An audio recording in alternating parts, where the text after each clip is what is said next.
During the 4-week gap occasioned by the cancellation of the Swiss Grand Prix at Dijon, Sally Ride became the first American woman in space on board the Challenger space shuttle. India won the Cricket World Cup, defeating the West Indies in the final.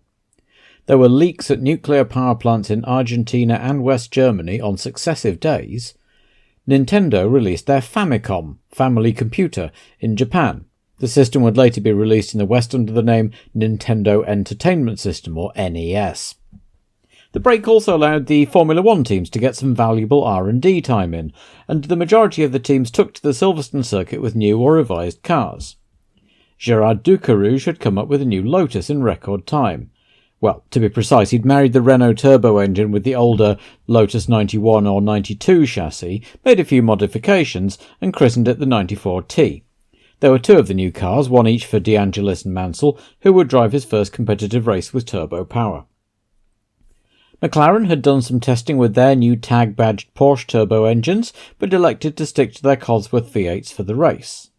Brabham had updated the BT52 to B-spec, and had also reversed their colour scheme, now a majority blue car with white sections.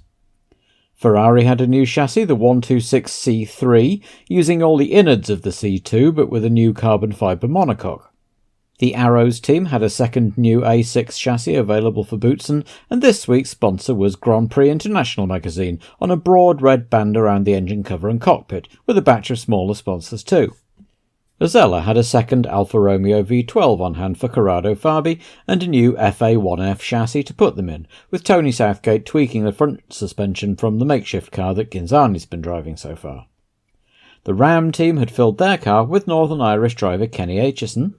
Son of an Ulster Brickworks owner who had himself raced motorbikes and Formula Ford, Kenny had a go in one of his dad's old Formula Ford cars in 1976 and was obviously quick, so his dad bought him a new car for the 1977 season on condition young Kenny quit smoking.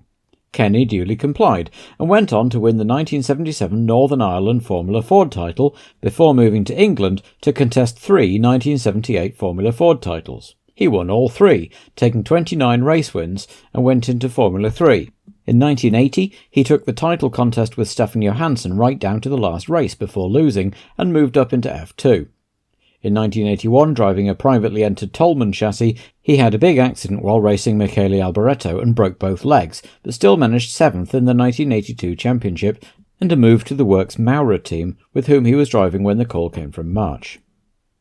And the Spirit Honda team made its long-awaited debut, with talks apparently in an advanced stage for Williams to get Honda engines. Their driver, Stefan Johansson, who would get to renew his acquaintance with Kenny Aitchison, would be hoping to make his long-awaited Grand Prix debut, after 2 failures to qualify with Shadow back in 1980. Back in April, the team had raced with their testbed 201 chassis at the Race of Champions, but here they had a new purpose-built 201C, still based on the Formula 2 car, but a bit lighter. With all these developments, there was plenty to interest the spectators, who packed into the circuit on a sweltering July weekend to watch qualifying and the race. Unfortunately for the Union Jack-waving crowd, there didn't seem to be much chance of a local winner. The closest to a British challenger was the Italian-sponsored, German-powered, Brazilian and Italian-driven Brabham. Silverstone is a power circuit, and qualifying proved to be entirely dominated by the turbos, but with a couple of interesting new developments. The front row was an all-Ferrari affair, with René Arnoux taking his 3rd pole in a row, and the first man ever to lap Silverstone in under 1 minute 10 seconds, an average of 152 miles an hour, and Prost put his Renault 3rd.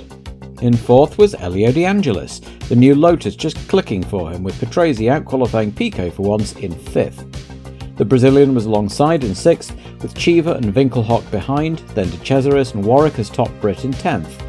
As usual, Rosberg was the top non-turbo in 13th, but alongside him would start Stefan Johansson in the Spirit, making an excellent debut. Of the other Brits, Mansell was 18th, Watson 24th, and Kenny Aitchison was bottom of the heap, some 8.6 seconds adrift of pole. He was joined on the sidelines by Fabi and Cecotto, with Ghinzani scraping onto the grid alongside Jarier, who'd had Friday's time disallowed for missing his weight check. Finally, after support races, air displays and any number of other distractions, the cars were rather haphazardly lined up on the grid, minus Ghinzani's Ozella, which had had an engine failure on the parade lap and would start from the pit lane, and were ready to go. The start was successful first time, and the two Ferraris got away into the lead, but it was Tombe who took first place ahead of Arnoux as the others, led by Prost, jockeyed for position behind them. Behind him it was Patrese, Cheever, Piquet and De Angelis, 7th after a slow start. The Lotus driver got past Piquet for 6th, only to immediately blow his turbo and pull off in a cloud of smoke. He was followed into retirement 2 laps later by his compatriot Giacomelli and Eddie Cheever, both with turbo or engine failures, and a couple of laps after that Johansson was being pushed in with a fuel system failure in the new Spirit. Mansell, meanwhile, was motoring, moving up from 18th on the grid to 9th by lap 5 and on the tail of Derek Warwick's Tolman. Tombe was beginning to pull away already as Arnoux was fending off Prost, but seemed to have just a bit more power, allowing him to move ahead on the straights. Behind them were the two Brabhams of Patrese and Piquet, at least until Patrese's turbo gave up the ghost and the unlucky Italian rolled to a halt. Arnoux was beginning to have tyre problems already, and Prost managed to get through at the start of lap 14, and Arnoux soon had Piquet right on his gearbox too. Prost, meanwhile, was reeling in Tombe, and it looked like the difference in this race might indeed come down to the tyres, as the Goodyear-shod Ferraris were suffering compared to the Michelin-shod Renault and Brabham. The four of them were by now well out in front of De Cesaris in 5th, leading a chasing pack of Winkelhock, Mansell, Warwick, Lauda, Boldy, Watson and Rosberg. Prost soon caught up to Tombe, and on lap 20 got past, not long after Piquet had got past Arnoux off camera. With Prost now clearing off into the distance, Piquet came right up behind Tombe and began to attack, neatly getting past as the pair came up on Marc Sierra's arrows, only to be squeezed out. He made it stick at the Woodcut chicane. John Watson came in on lap 29 for McLaren's first ever planned fuel stop. He was still in neutral when they dropped him, and it took him a minute to get going again. And then the leaders were coming in. Arnoux, then Prost and Tombe and Piquet on lap 41. With no dramas, the top runners ended up as they had been, though De Cesaris had lost some time in a bad stop and Mansell had had a really good one and moved up to 5th. The second half of the race didn't see much in the way of action, though Mansell managed to get past an ailing Arnoux for 4th. Prost cruised home to take his 3rd win of the year to double his lead from 3 points to 6 over Piquet, who came home 2nd, who in turn pulled away from 3rd place Tombe in the standings too. Mansell was 4th, a good debut from the new Lotus 94T, with Arnoux hanging on to 5th and Lauda picking up the last point in 6th. A protest by Ken Tyrrell over the water injection systems used in the Ferrari and Renault cars, that curiously not the Lotus, which used the same system, had no effect other than to further cement his anti-turbo credentials. It had been a rather dull race, all told, though the crowd were happy enough with a nice day out and had something to cheer for in the shape of Nigel Mansell.